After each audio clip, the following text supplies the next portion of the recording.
தெய்வத்தாலாகாது என்னும் முயற்சிதன் மெய்வருத்த கூலி தரும்.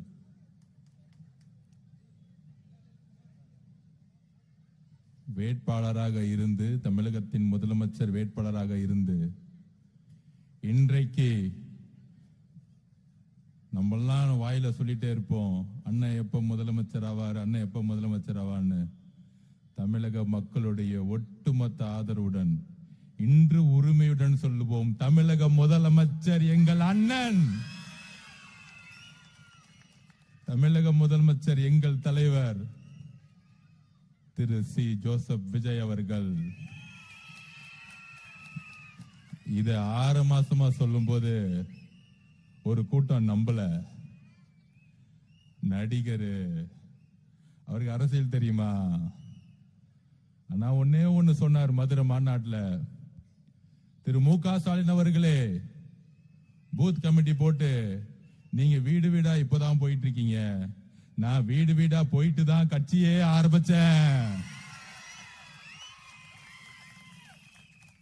அதை சொன்னது, நினைவாக்கியது நம்மளுடைய மக்களும் பெண்களும் இளைஞர்களும்.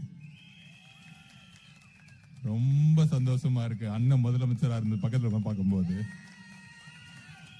நம்மளுடைய பூக்கடை குமார் அண்ணன் அந்த திரு பிரபு அவர்களே, எனக்கு முன்னால் பேசிய பேச்சாளர்கள் திரு ராகுல் காந்தி அவர்களே, தோழர்களே, மாவட்ட பொறுப்பாளர்களே, பகுதி செயலாளர்களே, என்னுடைய வெள்ளிவாக்கத்தில் பயணத்தில் ஒவ்வொரு வீட்டு பெண்களும் இளைஞர்களும் என்ன உங்க பிள்ளையா நினைச்சு வீட்டை விட்டு வெளியே வந்து வரவேற்று, முன்னாள் முதலமைச்சர் மு க ஸ்டாலின் அவர்கள், அவருடைய துணைவியார், அவருடைய மருமகன், அவருடைய மகன், அவருடைய மகள், ஒட்டுமொத்த குடும்பமும் வெள்ளிவாக்கத்தில் எனக்கு எதிராக பிரச்சாரம் செய்த பொழுது, தமிழ்நாட்டின் ஒரே தொகுதியில் முதல்வர் குடும்பத்தால் குறிவைக்கப்பட்ட ஒரே நபர் ஆதவ் அர்ஜுனா. ஆனால் எங்களுடைய தலைவருடைய ஒரே நாள் பிரச்சாரம் ஒட்டுமொத்த கலைஞர் குடும்பத்தை மு க ஸ்டாலின் தூக்கி எறிந்தது. இதுதான் மக்கள் சக்தி. மக்கள் சக்தினா இதுதான். பெண்கள் சக்தி, இளைஞர் சக்தினா அதுதான். ஒட்டுமொத்த முதல்வர் குடும்பமும் எதிர்த்து நின்ன இந்த சாமானியனை பெண்களும் என்னுடைய குடும்பத்தில் கூடிய தாய்மார்களும், மகனே உன்னை வெற்றி பெற வைப்பது என்னோட பணி, நீங்க பொறுப்படுத்ததுக்கு உங்களுக்கு கோடான கோடி நன்றி.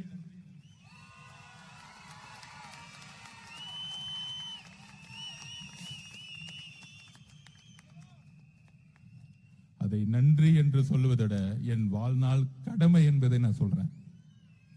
அவ்வளவு பெரிய அழுத்தம் என்னை நோக்கி தலைவர் விஜய் அவர்களுக்கு எப்படி ஒரு அழுத்தமோ, ஆளுங்கட்சி ஆகும் பொழுது காவல்துறையும் திமுக குடும்பமும் மிகப்பெரிய அழுத்தத்தை தனிப்பட்ட முறையிலும் பொது வாழ்க்கையிலும் விமர்சனங்களும் கேவலமான பேச்சுகளும் தனிப்பட்ட தாக்குதலும்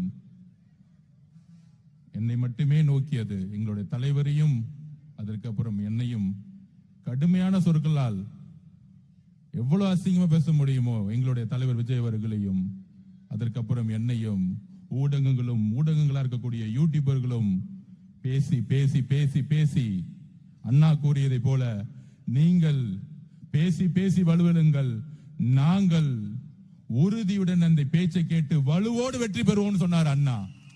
நாங்கள் தாங்கி தாங்கி வெற்றி பெறுவோம் சொன்னால், அண்ணா கூறியதை போல உங்களுடைய பேச்சுகளை தாங்கி மக்கள் உங்களுக்கு கொடுத்த இந்த சரியான தோல்வி இருக்கிறதே. நான் எலெக்ஷன் முன்னாடியே சொன்னேன், கொளத்தூர் மீட்டிங்ல சொன்னேன், முன்னாள் முதல்வர் மு க ஸ்டாலின் அவர்களே எழுதி வைத்துக் கொள்ளுங்கள், கலைஞர் குடும்பத்தின் கடைசி வாரிசு தமிழகத்தின் முதலமைச்சராக நீங்கள் மட்டும்தான் முடிப்பீர்கள். அவ்வளவுதான். உங்களுடைய குடும்பம் இனி எந்த காலத்திலும் அதிகாரத்தை நோக்கி செல்ல முடியாது. ஏனென்றால் தமிழக மக்களுடைய ஆதரவு இல்ல, ஒட்டுமொத்த பெண்களுடைய ஆதரவுடன் ஒரு தலைவர் உதயமாகிவிட்டார்.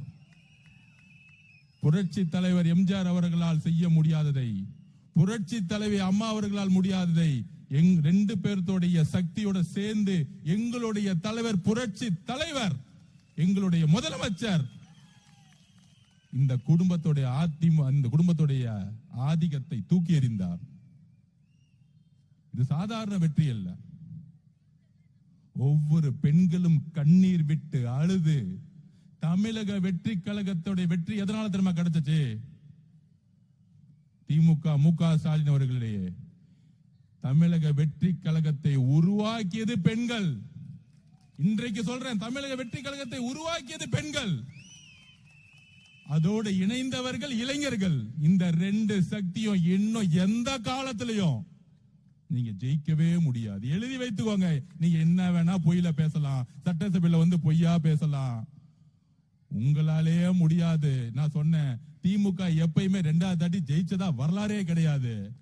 மு.க. ஸ்டாலின் அவர்கள் 200 தொகுதி ஜெயிச்சிருவேன், 200 தொகுதி ஜெயிச்சிருன்னு சொல்லும் பொழுது அன்றைக்கே மேடையில் நம்மளுடைய தலைவர் சொன்னாரு, நான் உட்பட குளத்தூர்ல உட்கார்ந்து பேசினேன், உங்க தந்தை கலைஞராலே முடியாத பொழுது நீங்க ஜெயிச்சிருவீங்களா எங்க தலைவர் எதிர்த்துன்னு கேட்ட 2வது முறை. இன்றைக்கு கேட்கிறேன், திரு எதிர்கட்சி தலைவர் திரு உதயநிதி அவர்களே, உங்க தாத்தா கலைஞராலே முடியல, உங்க அப்பா ஸ்டாலினாலே முடியல, எங்க தலைவரை நீங்க ஜெயிச்சிட முடியுமா? நின்னு எதிரா பேசிட முடியுமா? தேர்தல் அரசியல்ல நம்ம கிட்ட கிளாஸ் எடுக்கிறாரு தேர்தல் அரசியலை பத்தி சட்டசபையில வந்து. அன்னைக்கு நான் எந்திரிக்கலான்னு இருந்தேன், அண்ணன் வரும்போதே சொல்லிட்டாரு, இன்னைக்கு ஒன்லி நம்பிக்கை வாக்கெடுப்பு தான், இன்னைக்கு நம்ம எல்லாம் பேச வேணாம், ஆல்ரெடி மெஜாரிட்டி 150 மேல போயிட்டு இருக்கு, அவங்க பேசினா பேசட்டும், பாவம் எலெக்ஷன் டைம்ல தான் பேச முடியல, இப்ப பேசட்டும், ரொம்ப அடி வாங்கியிருக்காங்க, அடிச்சா அழுவாங்கல்ல, அழுது கலந்துட்டு சட்டசபை விட்டு ஓடி போயிடுவாங்க, சொன்ன மாதிரியே பேசிட்டு ஓடி போயிட்டாங்க. இது நம்மள பார்த்து பயந்துட்டாங்களாம். இன்னும் திமுக காரனுங்க ஆளுங்கட்சி நினைப்பு, அது அவங்களுடைய பரம்பரை நோய். ஒரு மாசம் வரைக்கும் நாங்க ஆளுங்கட்சின்னு பேசிக்கிட்டே இருப்பாங்க. அப்ப இந்த தேர்தல் வெற்றி நம்ம சொல்றோம் 50 வருடம் கழித்து ஒரு புரட்சிங்கிறோம். அந்த புரட்சி எங்க இருந்து உருவாச்சு? கடைசி 10 நாள் முன்னாடி இந்த புரட்சியை பத்தி யாருக்கும் தெரியல. நேஷனல் மீடியாஸ் கரெக்டா 5 நாளுக்கு முன்னாடி திருநெல்வேலி தூத்துக்குடி அப்புறம் தமிழ்நாட்டுல ஒரு புரட்சி உருவாயிருச்சு, மக்கள் புரட்சி உருவாச்சுன்னு பேசிட்டு இருக்காங்க. ஆனா இன்னைக்கு வரைக்கும் தமிழக ஊடகம் தாவேகா ஜெயிக்குன்னு சொன்னதே இல்ல, கடைசி நாள் ரிசல்ட் வரைக்கும். அப்ப அந்த ஊடகத்தை பாருங்க, 3 தொகுதி ஜெயிப்பாரு, 10 தொகுதி ஜெயிப்பாரு, 20 தொகுதி ஜெயிப்பாரு, 160 தொகுதி திமுக ஜெயிச்சிரும், 200 தொகுதி நாங்க ஜெயிச்சிருவோம் மு.க. ஸ்டாலின் அவர்கள். கூட்டணி கட்சிகள் 25 கூட்டணி கட்சி என்னெல்லாம் பேச்சு பேசினாங்க. ஆனா தமிழக மக்கள், பெண்கள், என் பிள்ளைய ஏன்பா இப்படி திட்டிக்கிட்டே இருக்கிற, இதை ஒரு காரணத்துக்கே தூக்கி எறிஞ்சாங்க. என்ன அவதூறுகள், என்ன அவதூறுகள், என்ன தவறு செய்தார் எங்க தலைவர்? ஒட்டுமொத்த புகழ் வாழ்க்கையை விட்டுட்டு ஒரு தனி மரமா மக்களோட சேர்ந்து பெண்களுக்கான வாழ்க்கையை மாத்தணும், என் தாய்மார்களை வாழ்க்கையை மாத்தணும்னு ஒரு கட்சியை தனி மனிதனாக ஆரம்பித்து, பெண்களிடம் இளைஞர்களிடம் தனி மனிதனாக ஆரம்பித்து, எந்த விதமான பின்புலமும் இல்லாமல் ஆரம்பித்து பிரச்சாரத்தை உருவாக்கும் பொழுது எஸ்ஓபியை போட்டு பிரச்சாரம் பண்ணவே முடக்கினாங்க. நான் திருப்பியும் பதிவு பண்ணேன், நீங்க முடக்கலாம், எலெக்ஷன் கமிஷன் நோட்டிபிகேஷன் வந்தோன்னு நீங்க வெளியே விட்டு பாருங்க, 10 நாள் போதும் இந்த ஆட்சியை தூக்கி எறியறதுக்குன்னு சொன்னோம். 10 நாள் போதும் உங்க ஆட்சியை தூக்கி எறியறதுக்கு. 10 நாள் அவர் செய்த பிரச்சாரம் ஒட்டுமொத்த திமுக குடும்பம் தூக்கி எறிஞ்சிருச்சு. இப்ப தெரியுது 6 மாசம் ஏன் வெளியே போட முடக்கினாங்கன்னு எங்க தலைவரை. 10 நாளுக்கே தூக்கி போட்டாங்கன்னா 6 மாசம் விட்டு இருந்தா 5 தொகுதி தாண்டி இருக்க மாட்டாங்க. இதுதான் சூழ்ச்சி. 5 தொகுதி தாண்டி இருக்க மாட்டாங்க. 5 தொகுதி திமுக தாண்டி இருக்கு. இந்த சூழ்ச்சிக்கு தான் தலைவரை எந்த பிரச்சாரத்துக்கு வெளியே உள்ள இந்த சூழ்ச்சி எல்லாம் செஞ்சுட்டு விஜய் அவர்களை வீட்டை விட்டு வெளியே வா, இந்த போலி பிரச்சாரம் நோட்டிபிகேஷன் வந்து வெளியே வந்தாருல, தூத்துக்குடி மீட்டிங் பாத்தீங்கல்ல, 10 லட்சம் பேர் ரோட்ல நின்னாங்கல்ல, அங்க மாறியது அரசியல் சூழ்நிலை. கடைசியில திருப்பூர்ல மாறுச்சு, சென்னையில மாறுச்சு. நான் அப்பயே சொன்னேன், பெரம்பூர்ல தலைவர் நாமினேஷன் பண்ணி முடிச்ச உடனே வண்டிய கொளத்தூர் விடுன்னு சொன்னாரு. கொளத்தூர்ல 1 லட்சம் பேர் நின்றுட்டு இருந்தாங்க. அப்பயே சொன்னோம், அடுத்த நாள் கொளத்தூர் மீட்டிங் போடும்போது நான் பேசினேன், கொளத்தூர்ல மு.க. ஸ்டாலின் அவர்கள் தோல்வி அடைவார். எப்ப சொன்னது? நம்ம எலெக்ஷனுக்கு ஒரு மாசத்துக்கு முன்னாடி சொன்னோம். அப்பெல்லாம் நம்பல அவங்க. ஏதோ சின்ன பசங்க பேசிட்டு இருக்காங்க. எங்க அப்பா யார் தெரியுமா? மு.க. ஸ்டாலின் அவர்கள். திரு உதயநிதி வெள்ளிவாக்க வந்து என்னோட வெற்றியோட ஆதவர்ஜனாவுடைய தோல்விதான் எனக்கு முக்கியம். இன்னும் ஒரு அரசியல் பாத்தீங்களா? அவரோட வெற்றியோட என்னோட தோல்விதான் பைக்கும். அந்த பயம் இருந்தா போதும் திரு மு.க. ஸ்டாலினுடைய வாரிசு அவர்களே. ஆனா நான் இங்கேயும் வேலை பார்த்துட்டு நம்ம தலைவர் பச்சான பிறகு குளத்தூர்ல ஸ்கெட்ச் போட்டு அவர் பிள்ளைக்கும் தெரியல, மு.க. ஸ்டாலின் அவர்களுக்கும் தெரியல. நீங்க என்ன தோக்கடிக்க வேலை பண்ணீங்க? எங்க தலைவர் உங்க குளத்தூர்லயே செக் வச்சார். சட்டசபையில நம்ம அமைதியா உட்கார்ந்துட்டு இருக்கோம். ஆதரவு இருக்கு, ஆதரவு இல்ல சொல்லிட்டு அமைதியா போயிருக்க வேண்டியதானே? உங்களை கடுமையாக நாங்க எதிர்க்கிறோம் எப்பயும் போல பொய்யா சொல்லிட்டு கிளம்ப வேண்டியதானே? நமக்கு எலெக்ஷனை பத்தி கிளாஸ் எடுக்கிறாரா முன்னாடி உட்கார்ந்துகிட்டு? யாரு?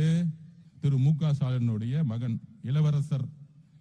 இளவரசர் திரு உதயநிதி அவர்கள். அந்த இளவரசருக்கு பட்டாபிஷேகம் முன்னாடி என்ன பண்ணாங்க? துணை முதல்வர் ஆக்கினாங்க. இப்ப எதிர்கட்சி தலைவர் ஆக்கிட்டாங்க. நமக்கு ரொம்ப நல்லது. நான் வேற நினைச்சேன் யாராவது சீனியர் எல்லாம் போடுவாங்க, யாராவது ஒரு நல்ல நல்ல அண்ணங்கள்லாம் சீனியர் நிறைய பேர் இருக்காங்க அங்க, நம்ம தங்கம் தென்னரசன் மாதிரி அந்த மாதிரி அனுபவசாலிகள் எல்லாம் போட்டு நம்மள உண்டு இல்லைன்னு கொஸ்டின் கேட்க போறாங்க. சரி நம்மளும் ரெடி ஆயிடும் நினைச்சேன். இந்த குடும்பம் என்னைக்கும் திருந்தாது. இவ்வளவு அடிப்பட்டாலும் திருந்தாது. இந்த பட்டாபிஷேகம் பண்ணி தான் குடும்பத்தை தூக்கி போட்டாங்க மக்கள். திருப்பி ஒரு பட்டாபிஷேகம். நான் தோத்துட்டேன், பிள்ளைய தூக்கி எதிர்கட்சி தலைவரா உட்கார வச்சிருங்க. போன தாட்டி சட்டசபையா சட்டமன்ற உறுப்பினராகி சட்டசபைக்கு அதிகம் வராதவர்கள் உதயநிதி ஸ்டாலின் அவர்கள். அவர் சட்டசபை தலைவர். சரி ஓகே, பெரும்பான்மை தேர்ந்தெடுத்தா சட்டசபை தலைவர் வந்து அமைதியா போக வேண்டியதானே? நம்ம பாட்டி அமைதியா சும்மா சீண்டிக்கிட்டே இருக்கிறது. வந்து சொல்றாரு நம்ம கிட்ட, நீங்க 35% ஓட்டு எடுத்துட்டீங்க, மக்கள் உங்களுக்கு எதிராக 65% இருக்கிறாங்க, இப்பயும் தெரிஞ்சுக்குவாங்க நீங்க தேர்தல் அரசியல தோத்துருக்கீங்க. நம்ம இளவரசர் உதய அவர்களே, நீங்க இன்னும் 90% ஜெயிச்சுட்டாங்க, சட்டசபையில் உட்கார்ந்துட்டு இருக்கீங்க. கிளாஸ் எடுக்கிறதுக்கு ஒரு தகுதி வேணா?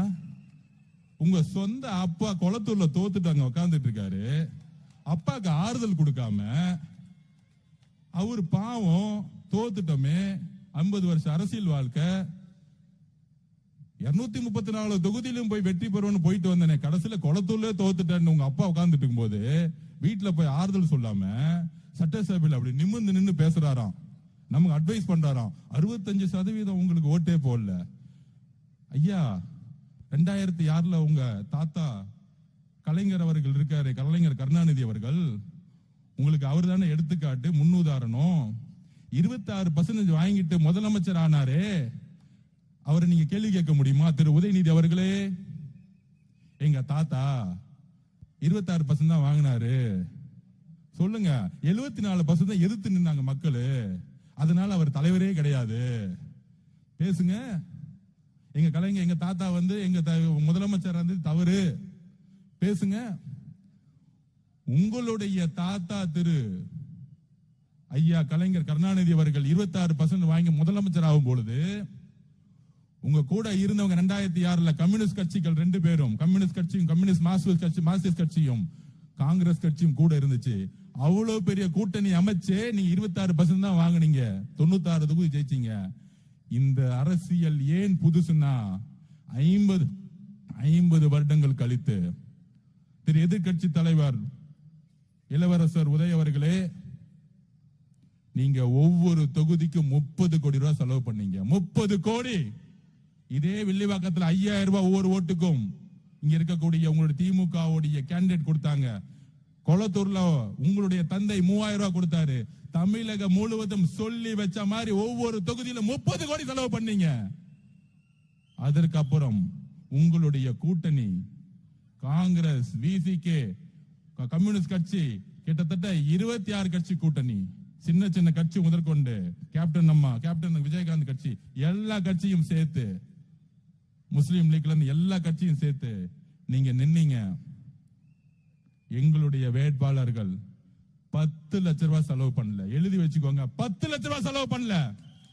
காசு இல்ல எங்களுடைய வேட்பாளர்களுக்கு, காசே இல்லாம.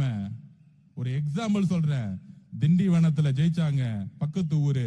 பஸ்ல ஏறினாங்க, இறங்குனாங்க, 7 மணி நேரம் பிரச்சாரம், 5 பேர்த்தோட போனாங்க, திருப்பி வந்தாங்க. திருப்பத்தூர்ல பெரிய கருப்பன் மினிஸ்டர், ஒரு சாதாரண இளைஞன், காசே இல்ல. ஆனா சிட்டிங் மினிஸ்டர் ஒரு ஓட்டுல ஜெயிச்சாரு. அடுத்து ஸ்ரீரங்கம், என் தம்பி ரமேஷ், சாதாரண பையன், நேத்து என்கிட்ட வாழ்த்து வாங்க வந்தாரு வீட்டு, என்னோட ஆபீஸுக்கு. என்னோட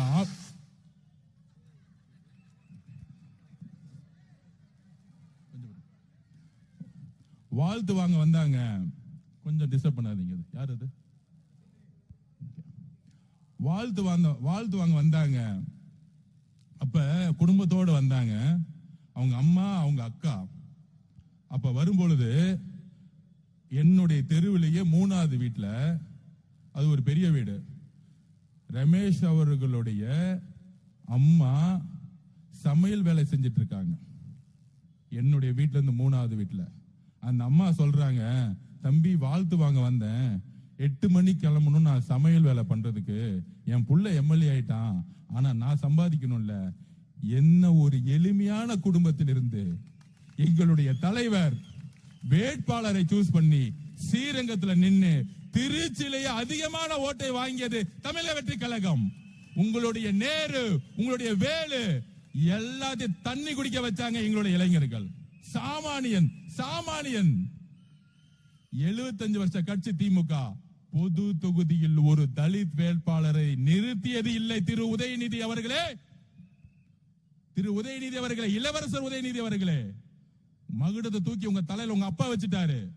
இங்க சாமானியன் இருக்க பாருங்க, இளைஞர்கள் பதவியேற்கும் போது பாருங்க, ஒவ்வொருத்தரையும் டிவில ஒரு சாமானியன் ஒடுக்கப்பட்டவன், பிற்படுத்தப்பட்ட மக்கள் ஒவ்வொருத்தரும் கையில 1 லட்சம் ரூபாய் இல்லாதவங்க ஜெயிச்ச லிஸ்ட் எத்தனை தெரியுமா? 92 பேர். 92 பேர் கையில 1 லட்சம் ரூபாய் இல்ல. 1 லட்சம் ரூபாய் இல்ல கையில, சொல்லி வச்ச மாதிரி. இது புரட்சி இல்லையா? திமுக சமூக நீதினு சொல்றீங்களே, எங்கேயாச்சும் தலித் சகோதரர்களை பொது இடத்துல நின்னு தைரியமா ஜெயிக்க வச்சிருக்கீங்களா? எங்க தலைவர் விஜய் அவர்கள் தலித் சகோதரர்களை பொது இடத்துல நின்று ஜெயிக்க வச்சிருக்காரு. எங்க உங்க சமூக நீதி? எங்களது உங்க சமூக நீதி? மத அரசியல தூக்கி போட்டாரு. என் பெயர் சி ஜோசப் விஜய்னு, நான் கிறிஸ்துவ குடும்பத்தில் பிறந்திருந்தாலும் என்னுடைய ஐடென்டிட்டியை நான் மறக்க மாட்டேன்னு சொல்லி மத அரசியலை ஒழிச்சிருக்காரு. மத அரசியலை ஒழித்து, ஜாதி அரசியலை ஒழித்து, பண அரசியலை ஒழிச்சு இளைஞர்களுக்கும் பெண்களையும் சாதாரண குடும்பத்தில் வேட்பாளர்கள் நிப்பாட்டி இன்னைக்கு சட்டசபையில் தைரியமாக நிமிர்ந்து உட்கார வச்சிருக்காரு. இதுக்கு மேல என்ன புரட்சி வேணும்? இளவரசர் உதய அவர்களே, உங்களுக்கு என்ன தகுதி இருக்கு எங்களுடைய தலைவர் முதலமைச்சரை பார்த்து கேள்வி கேட்பதற்கு? என்ன சாதிச்சிருக்கீங்க நீங்க? நாங்க ரோட்ல இருந்து வந்திருக்கோம், நீங்க உங்க அப்பா தலையில மகுடத்துல இருந்து வந்திருக்கீங்க. உங்க அப்பா இனிஷியல் இல்ல, ஒரு தொகுதியை தண்ணி நின்று ஜெயிச்சு காமிச்சிருங்க. 6 வருஷம் ஆசில் விட்டு போயிடுறேன். திரு மு.க. ஸ்டாலின் அவர்களுடைய குடும்ப வாரிசை தூக்கி போட்டு, திரு கலைஞர் அவர்களுடைய பேரை தூக்கி போட்டு திமுக கட்சியை விட்டுட்டு தனியா நின்னு ஒரு தொகுதியை ஜெயிச்சு காமிங்க. உங்களுக்கு அப்ப எங்க தலைவரை பார்த்து கேள்வி கேட்கறதுக்கு எல்லா உரிமையும் இருக்கு. உங்க குடும்பத்தோட ஐடென்டிட்டிலையும் அண்ணா உருவாக்கக்கூடிய கட்சியிலையும் திமுக அந்த இடத்துல கொஞ்சம் ஸ்கெட்ச் போட கொஞ்சம் தவறிட்ட. சேப்பாக்கத்துல எல்லா போக்கஸ் அவங்க அப்பா மேல இருந்துச்சு. அடுத்தது வச்சுக்கலாம். கேள்வி கேட்டுட்டாங்கல்ல, தலைவரை பார்த்து கேள்வி கேட்டாங்கல்ல, பதில் கொடுப்போம், கரெக்டான டைம்ல கொடுப்போம். அப்ப இது புரட்சி இல்லையா? இதுக்கு மேல என்ன புரட்சி வேணும்? சமூக நீதிக்கான புரட்சி எங்க? இந்த தொகுதியில இந்த ஜாதி அதிகமா இருப்பாங்க, அவனை வேட்பாளரா போடு. அப்படி யாராச்சும் தமிழக வெற்றி கழகத்தில் வெற்றி பெற்று இருக்காங்களா? சொல்லுங்க. இந்த தொகுதிக்கு 30 கோடி, ஒரு ஓட்டுக்கு 3000. ஒரு தொகுதியில் தமிழக வெற்றி கழகத்தில் காசு கொடுத்திருப்பாங்களா? திமுக 3000 கொடுத்தா அதிமுக 1500 ரூபாய் கொடுத்தாங்க. இதே தொகுதியில 1000 ரூபாய் கொடுத்தாங்க. மக்கள் மாற்றத்தை விரும்பினார்கள். மக்கள் கூட்டணி நம்பவில்லை, நல்ல தலைவரை தேடினார்கள். இதுதான் தமிழ்நாடு. நான் எப்பவுமே சொன்னேன், தமிழ்நாட்டு மக்கள், தமிழ்நாட்டு அரசியல் இயற்கையும் நேரமும் சேர்ந்து ஒரு தலைவரை உருவாக்கும். அன்று அண்ணாவை உருவாக்கியது தமிழக மக்கள். யாரு ஒரு தலைமையை கடினமா அழுத்தம் கொடுத்தாங்களோ அன்னைக்கு இருந்த ஆட்சியாளர்கள் அண்ணாவை கையில எடுத்தாங்க. ஒரு ஸ்ட்ராங்கான ஒரு லீடரா உருவாக்குனாங்க. அண்ணாவுக்கு அப்புறம் பிரச்சனை வரும் பொழுது எம்ஜிஆரை மக்கள் கையில எடுத்தாங்க. எம்ஜிஆருக்கு அப்புறம் அவ்வளவுதான், இனிமேல் நம்ம குடும்ப ஆட்சி தான் திரு கலைஞர் நினைக்கும் பொழுது புரட்சி தலைவி அம்மா அவர்களை கையில எடுத்தாங்க தமிழக மக்கள். அதுக்கப்புறம் எங்களுடைய தலைவர் சி ஜோசப் விஜய்களை கையில் எடுத்துட்டாங்க. நீங்க எழுதி வச்சுக்கோங்க, குறைந்தபட்சம் இன்னும் 4 தேர்தல் தண்ணி மட்டும் தான் நீங்க குடிச்சிட்டு இருப்பீங்க. எழுதி வச்சுக்கோங்க, முடியவே முடியாது. என்ன வேணா நீங்க பழி சொல்லி பண்ணுங்க. ஆட்சியை வச்சுக்கிட்டு 10 மாசம் எவ்வளவோ பழி சொல்லி பண்ணிட்டீங்க. இப்ப எங்க தலைவர்கிட்ட ஆட்சி இருக்கு, நிர்வாகம் இருக்கு, காவல்துறை இருக்கு, மக்கள் பணி செய்ய போயிட்டாரு. நான் அப்பயே சொன்னேன், நம்ம இளவரசர் உதய அவர்களுக்கு எல்லாம் நான் தலைவா முதலமைச்சர் அவர்களே பதில் சொல்லி டைம் வேஸ்ட் பண்ணாதீங்க, அதை வச்சு நான் பாத்துக்கிறேன். அன்னைக்கு ஒரு நாள் தான் சட்டசபையில பேச முடியல, நம்பிக்கையில இனிமேட்டு சட்டசபை ஓபன் ஆகும்ல. திரு பேரவை தலைவர் எந்திரிச்சு பேசி முடிச்ச உடனே சபாநாயகர் சாரை பார்த்துட்டு, திரு பேரவை தலைவர்களே நான் பதில் சொல்றேன், எல்லாத்துக்கும் ரெடி. 75 வருஷ வரலாறு திமுகவுடைய எல்லா திருட்டுத்தனமும் எல்லா கொள்ளையடிச்சும் எனக்கு தெரியும். படிச்சு வந்திருக்கேன், ஒவ்வொரு வரியா படிச்சிருக்கேன். நீங்க கேள்வி கேட்ட அடுத்த செகண்ட் நான் பதில் சொல்லுவேன். கேட்டா 65% எதிர்ப்பு இருக்கான். தமிழக அரசியல் வரலாற்றுடைய ஒரு டேட்டா தெரியல, ஒரு கணக்கு வழக்கு தெரியல. எந்த அரசியல்வாதியும் 60% வாங்கி இது வரைக்கும் ஜெயிச்சதே கிடையாது எந்த கட்சியும். தமிழக மக்கள் ஒரு ஜனநாயகத்தை விரும்புறவங்க. எப்பொழுதும் ஒரு 10 கட்சி இருந்தா அவங்களுக்கான ஒரு ஓட் பேங்க கொடுப்பாங்க. ஆனா நான் சொல்றேன், தமிழ்நாட்டு வரலாற்றிலேயே எழுதி வச்சுக்கோங்க, தனி பெரும் கட்சியா 3 வருஷத்துல எந்த கூட்டணி இல்லாமல், எந்த பணபலம் இல்லாமல், இந்த எலெக்ஷன் முன்னாடி சொல்லிட்டு இருந்தாங்களே பூத் இருக்கான்னு காமிச்சாங்க பாருங்க. பூத்துனா என்னன்னு நம்ம வில்லிவாக்கத்துல 60% பெண்கள் உள்ள உட்கார்ந்துட்டு இருந்தது. பூத்துனா என்ன? நம்ம கிளாஸ் எடுத்தோம். ஓட்டர் லிஸ்ட் எல்லாம் வந்துருவாங்க, இந்த திமுக காரங்க பொய்யா ஆளுங்களை கூட்டு வந்து கள்ள ஓட்டு போடுவாங்க, இவ்வளவுதான் பூத் ஒர்க் அன்னைக்கு. அப்புறம் இந்த மிஷினை பேக் பண்ணி வண்டியில ஏற்றி லைலா காலேஜ் வைக்கணும். இதை கரெக்டா புடிச்சுக்கிட்டு காலையில 6 மணிக்கு வந்தாங்க நம்மளுடைய பூத் ஒர்க்கர்ஸ். அது நம்ம என்ன பண்ணோம், 5 பேர் உள்ள உட்கார்ந்துட்டு இருந்தாங்க. 5 மணிக்கு வந்துட்டாங்களா லட்சுமி அக்கா சொல்றாங்க, பாத்துக்கோங்க எவ்வளவு ஆர்வம் பாத்துக்கோங்க. மக்கள் வந்து ஓட்டு போறதுக்கு 7 மணிக்கு வந்தா நம்ம 5 மணிக்கு போயிட்டோம். போய் நம்ம உட்காந்துட்டு பக்கா லிஸ்ட் எடுத்துட்டு கடைசி 6 மணி வரைக்கும் யாரெல்லாம் திமுக திட்டு பசங்க வருவாங்களா வரமாட்டாங்களா நான் போறேன். நான் எந்திரிச்ச உடனே பூத்துல போன உடனே அங்க இருந்து நம்ம தங்கச்சி, அண்ணா இது வரைக்கும் எந்த திட்டு பசங்க வரலன்னா நான் கண்டுபிடிச்சிட்டேன்னா பாக்கலாம், நீ கவலைப்படாதுன்னா யாரு கள்ள ஓட்டு போட மாட்டாங்கன்னா. நான் நினைச்சேன், திமுக காரங்களா இதுக்காடா நீங்க வந்து பூத் இருக்கான்னு கேட்டீங்க. எங்க ஆளுங்க ஒரே நாள பழகிட்டாங்க. இது குடும்பம்பா, இந்த பூத்து இதெல்லாம் தெரியாது. 5 குடும்பம் சேர்ந்தா ஒரு பூத்து, அவ்வளவுதானே. சேர்ந்துட்டாங்க, எலெக்ஷன் முடிஞ்சு திருப்பி வேலைக்கு போயிட்டாங்க. உங்களை மாதிரி கவுன்சிலர் இருந்துட்டு 15 வீடு வாங்குறது, இதை யாரா இங்க வாசிக்கு எங்கப்பா கண போயிட்டாரமே அவரு ஓடுமா? ஓகே. அப்ப பூத்துனா என்னன்னு காமிச்சுமா, 75,000 பூத்துலயும் தமிழக வெற்றி கழகம் நைட்டு 10 மணி வரைக்கும் உட்கார்ந்து இருந்தாங்க. எப்ப 10 மணி வரைக்கும்.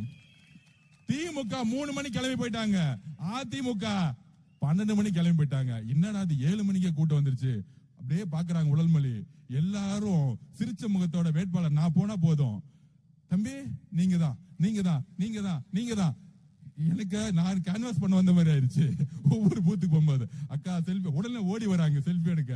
அக்கா பூத்துக்கா இங்க செல்ஃபி எல்லாம் எடுக்க கூடாதுக்கா, நான் வேட்பாளர் இல்ல தம்பி அவங்க விடுங்க.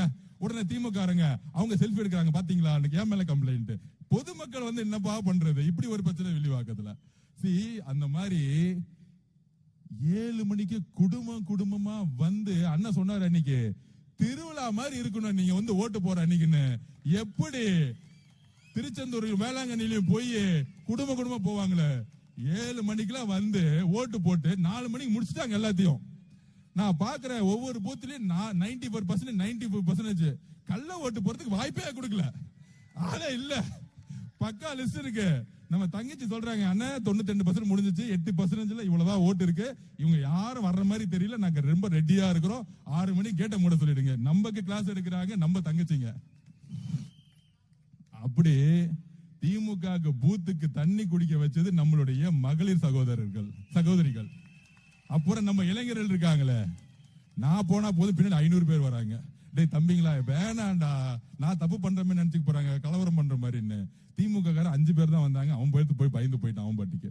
அப்ப எந்த அளவுக்கு இளைஞர்கள் சக்தி இந்த தேர்தலில் இறங்கி வேலை பார்த்து கடைசியில் அவன் கொடுத்த 3000 ரூபாய் எதுக்கு யூஸ் ஆச்சுன்னா, இன்னும் ஆய்வு பண்ணல. இன்னைக்கு தான் மு.க. ஸ்டாலின் சொல்லியிருக்காரு, நம்மளுடைய தோல்விக்கு காரணம் என்ன என்பதை நாம் ஆய்வு செய்ய வேண்டும். ஐயா மு.க. ஸ்டாலின் அவர்களே, அதுக்கான காரணம் நான் இன்னைக்கு சொல்றேன், அதுக்கு காரணமே நீங்க தான். இதுக்கு என்ன ஆய்வு செய்யணும்? இந்த தோல்விக்கு முக்கியமான காரணமே திரு மு.க. ஸ்டாலினுடைய நிர்வாகத்துடைய தோல்வி. அன்பு சகோதரன் முன்னாடி சொல்லிட்டு இருந்தேன். இப்ப மாண்புமிகு அமைச்சர் ராஜ்மோகன் அவர்களே, ஒரு எளிய குடும்பத்தில் பிறந்தவரை அமைச்சராக்கிய பெருமை எங்களுடைய தலைவருக்கு சாரும். இதுக்கு மேல என்ன புரட்சி வேணும்? இதுக்கு மேல என்ன புரட்சி வரணும்? நீங்க யார எம்எல்ஏ ஆக்கிறீங்க? சட்டசபையில 50 வருஷமா உங்க கூடத்துல உங்க மகன், அதுக்கப்புறம் அமைச்சர்களுடைய மகன், இவங்க தானே உட்கார்ந்துட்டு இருக்காங்க. இங்க பாருங்க, சட்டசபையில ஒடுக்கப்பட்ட ஏழை மக்கள் சட்டசபையில உட்கார்ந்துட்டு இருக்காங்க. அதற்கான புரட்சி செய்தது எங்களுடைய தலைவர். இதுக்கு மேல என்ன பெரிய புரட்சி வேணும்? அப்ப திமுக போட்டு விவாதம் பண்ணிட்டு இருக்காங்க. இந்த புரட்சிக்கு காரணம் என்ன? இந்த தோல்விக்கு காரணம் என்ன? இந்த புரட்சிக்கும் தோல்விக்கும் காரணம் 2 பேர் தான். ஒன்னு ஐயா திரு மு.க. ஸ்டாலின் அவர்கள், இன்னொரு அவருடைய மகன் இளவரசர் உதய அவர்கள். அவ்வளவுதான். இதுக்கு மேல ரொம்ப ரிசர்ச் பண்ணாதீங்க. பாவம் திமுக அழுதுருவாங்க, புலம்புறாங்க. மு.க. ஸ்டாலின் கலைஞர் ஐயா ஐயோ கலைஞர் ஐயா நீங்க ஏன் செத்து போனீங்க? இவங்க 2 பேர்த்துல விட்டுட்டு கட்சியை முடிச்சுட்டாங்க. இதுல சொல்றாரு திரு மு.க. ஸ்டாலின் அவர்களும் இளவரசர் உதய அவர்களும், தாவேகா கழகம் குதிரை பேர அரசியல் செய்கிறது. தலைவர் சிம்பிளா முடிச்சது, இது குதிரை பேர அரசியல் இல்ல, இது குதிரை வேக அரசு. அது அவர் சிம்பிளா பேசி முடிச்சிட்டார். அண்ணா ரொம்ப நல்லவர், அதோட முடிச்சிட்டார். ஆனா நம்ம அப்படி இருக்க முடியாதுல்ல, பதில் சொல்லணும்ல.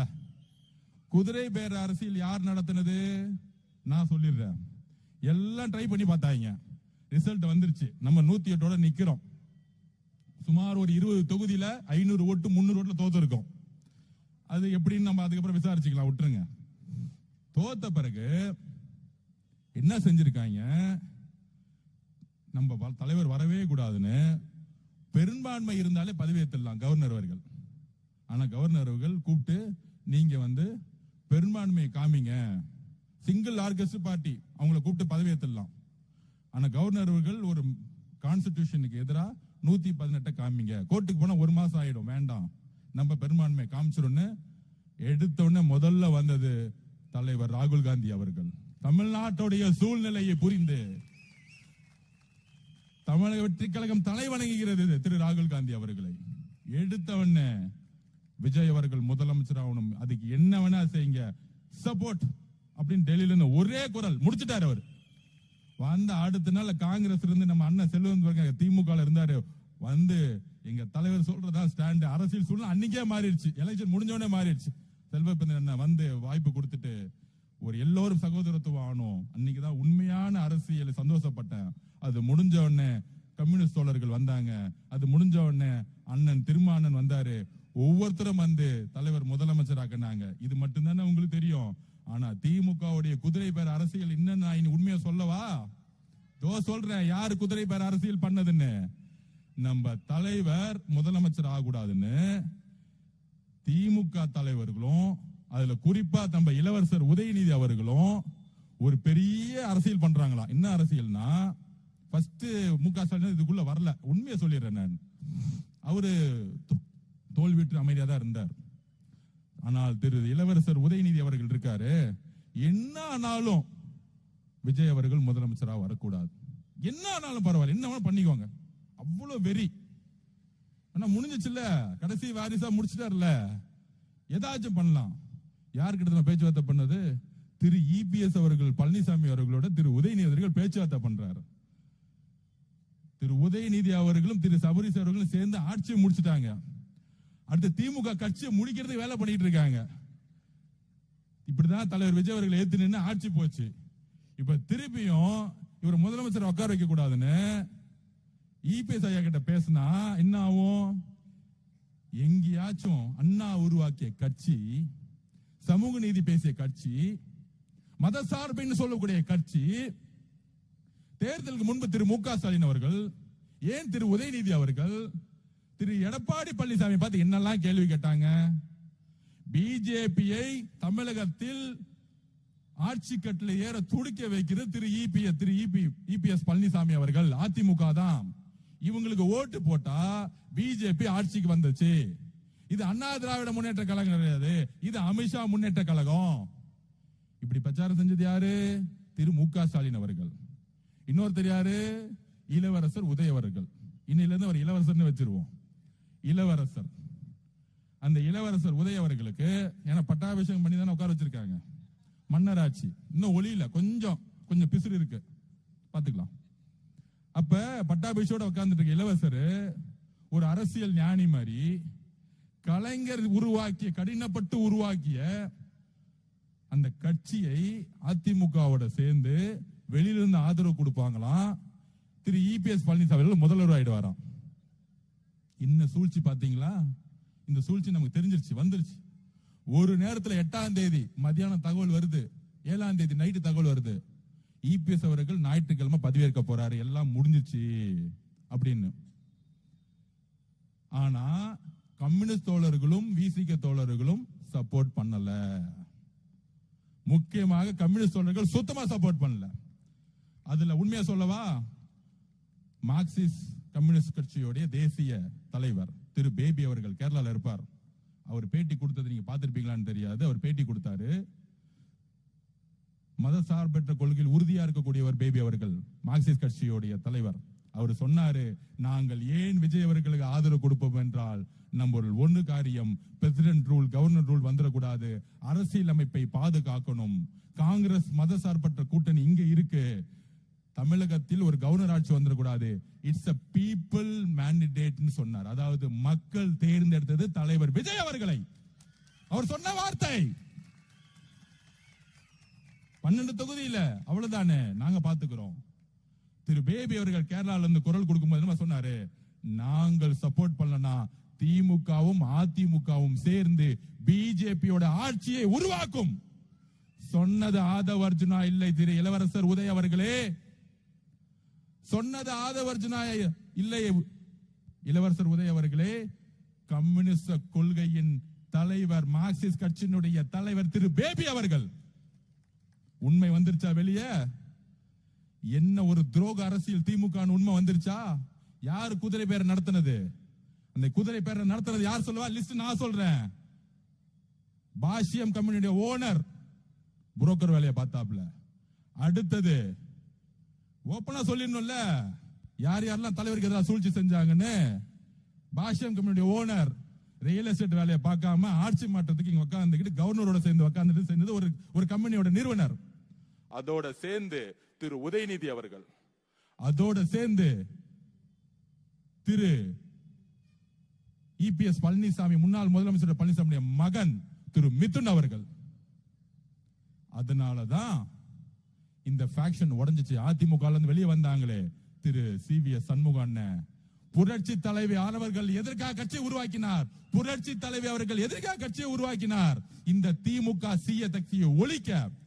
ஆனா அப்படி உருவாக்கின கட்சியை திரு இபிஎஸ் ஐயா அவர்கள் திமுக ஸ்டாலினோட சேர்ந்துட்டு ஒரே ஒரு காரணம், தலைவர் விஜய் அவர்கள் முதலமைச்சரா வரக்கூடாது. எந்த கொள்கையும் கிடையாது, குறிக்கோளும் கிடையாது, கேட்ட மதசார்பற்ற கொள்கையா. இது சொன்னது திரு பேபி அவர்கள், மார்க்சிஸ்ட் கம்யூனிஸ்ட் தலைவர். நாங்கள் ஆதரவு கொடுக்கவில்லை என்றால் திமுகவும் அதிமுகவும் பிஜேபியும் சேர்ந்து இங்கு ஒரு ஆட்சியை உருவாக்கும். அதற்கு நாங்கள் கடுமையாக ஏற்று நிற்போம். சொன்னது திரு பேபி அவர்கள், சொன்னது காங்கிரஸ், சொன்னது விசிகே சொன்னது IUML.